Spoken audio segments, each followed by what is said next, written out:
Hello, everyone. Dr. Ames here. What I'd like to talk about this time is managerial skills.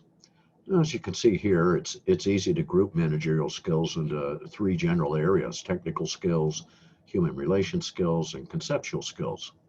Now, technical skills require the highest level of detail than any other type of skill.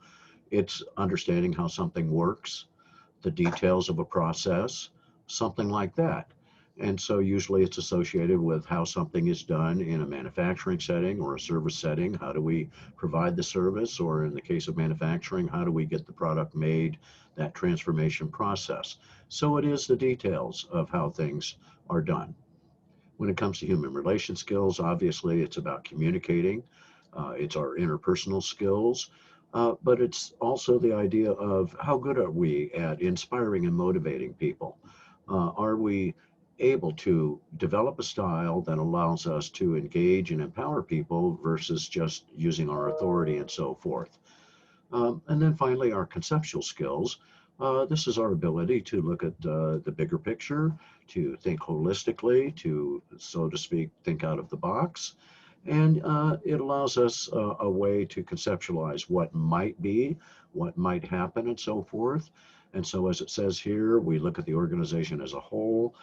We try and look at it objectively and examine how the various parts are functioning together, and are those relationships working, or do they need some kind of work? And it's also our ability to think ahead. So that means making plans of both the intermediate and long-term objectives. Because over here with our technical skills, of course, we're going to be working in the short term with how things work and how we get things done.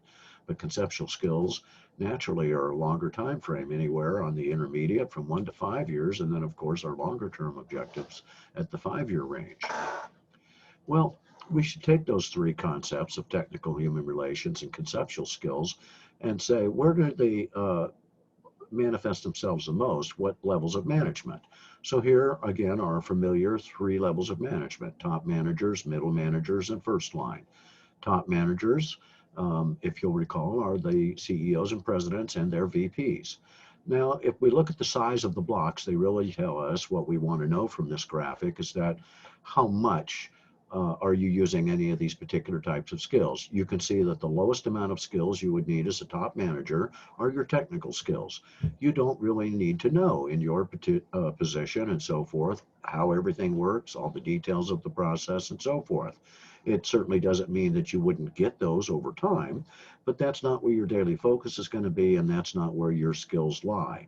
So you do not need to know as much. In fact, of all the managers, the people at the top need to know the least about the absolute details of how things work. You can see that you need quite a bit more in the realm of human relation skills, though. Certainly, you've got to communicate uh, with your VPs. You've got to be able to communicate top down and horizontally as well, because you are the figurehead and the spokesman for the company. At the same time, you have to make your ideas known, and those have to be disseminated downwards and so forth. So you need pretty solid human relation skills. But you can see from this graphic that the biggest thing that these top managers really need is their conceptual skills to be able to look at the bigger picture and do that sort of planning. So let's move to the middle managers. These are the ones absolutely in the middle. They report to those top people, usually to the VPs, and they have these first line managers down there here reporting to them. Look at these boxes on the different skills. They're equal. Middle managers are very much in the middle. They need about the same amount of technical human relations and conceptual skills. They need each of these so that the conceptual skills, they can work with the top managers. They need a certain amount of technical skills to be able to work with the first line managers. And they certainly need human relation skills because they're dealing with vertical relationships, upwards and downwards with the various types of managers, and also with their own peers. So it makes sense that they would be in the middle where all these skills are concerned. And then we get down here to our first line managers, our operational managers, and you can see the biggest reliance they have is on their technical skills. That makes sense. They are working with the people who get the work of the company done. And so they need the highest level of detail on how things work, what the process is, what can go wrong, how do I keep on track. All the things related to how things work are technical skills, and they need to rely more on those. but certainly you can tell from the size of this block that they do need a good amount of human relation skills. In fact, it's very similar to the size that the middle managers and the top managers need. So this is the commonality here, that all levels of management really have to have a good, solid level of human relation skills. So interpersonal communication is good, being able to let your ideas be expressed and understood, and then taking the time to understand the communications from others. You can see here also that the skills needed the least for these first line manager are the conceptual skills. They're not really focusing on the big picture. They're focusing on more day-to-day matters, on the routine, on staying on schedule, and so forth. Okay, folks, that's all I wanted to talk about this time. I'll talk to you again soon.